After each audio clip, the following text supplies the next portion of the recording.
Bonjour téléspectateurs, merci de vous joindre à nous dans ce moment de dévotion. Savez-vous que la parole de Dieu est une lampe à nos pieds? Sans la parole de Dieu, nous ne sommes rien. Dans Jean chapitre 1, nous voyons qu'au commencement était la parole, et la parole était avec Dieu, et la parole était Dieu. Dans le même livre de Jean, chapitre 1 et verset 14, nous pouvons comprendre que la parole est devenue chair, et elle a habité parmi nous, et nous avons contemplé sa gloire, la gloire du Fils unique du Père, pleine de grâce et de vérité. En d'autres termes, Jésus, qui est le Fils unique de Dieu, est la parole. Par conséquent, lorsque vous lisez la parole de Dieu, vous lisez simplement Jésus. Vous apprenez simplement à mieux connaître Dieu. Car Jésus a dit dans Jean chapitre 14 et verset 6, « Je suis le chemin, la vérité et la vie. Nul ne vient au Père si ce n'est par moi. » Il parlait en tant que la parole ici. Cela signifie que sans la parole, il est impossible de venir au Père. Jésus dit alors dans Jean chapitre 17 verset 17, en priant pour ses disciples, « Sanctifie-les par ta vérité, ta parole est vérité. » Et il a dit dans Jean chapitre 8 verset 32, « Et vous connaîtrez la vérité, et cette vérité vous affranchira. » Alors, vous voyez combien il est important de connaître la parole de Dieu? Jésus qui est la parole a dit « Mes brebis entendent ma voix, je les connais et elles me suivent. » Si vous connaissez la parole, alors cela signifie que vous connaissez Jésus. Pourtant, il ne suffit pas de connaître la parole.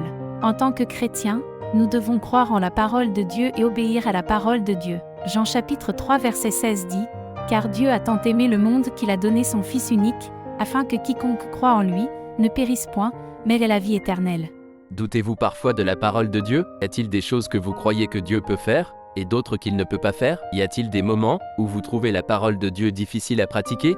Est-il difficile pour vous d'obéir à Dieu? Alors vous avez besoin d'aide. Prions. Père Céleste, nous venons devant toi.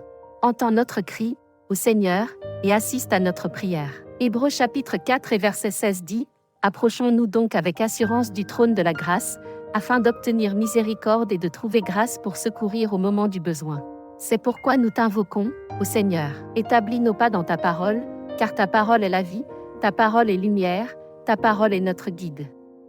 Aidez-nous à te comprendre. Je veux dire, aide-nous à comprendre ta parole et à la vivre, Seigneur. Car l'homme ne peut obtenir la justice, la paix et tous les autres biens que tu as promis, qu'en vivant selon ta parole. J'avoue qu'il m'est parfois difficile d'obéir à ta parole. J'ai du mal à me réjouir au début, quand tout est contre moi. Quand je n'ai rien à manger, quand je ne peux pas payer mes factures, quand je ne peux pas nourrir ma famille, quand je n'arrête pas d'échouer à mon examen, quand je continue à postuler pour un emploi, et que je n'obtiens que des réponses négatives. J'ai du mal à pardonner, aussi souvent que quelqu'un me fait quelque chose. J'ai du mal à aimer mes ennemis, et à prier pour eux.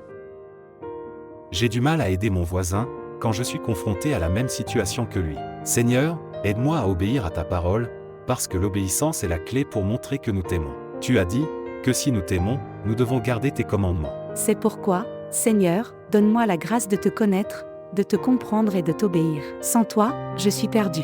J'ai besoin de toi pour survivre dans ce monde plein de méchanceté. Aide-moi, car j'ai confiance en toi, Seigneur. Au nom de Jésus que nous prions. Amen. Emmanuel pour toujours. Dieu est avec nous, pour toujours.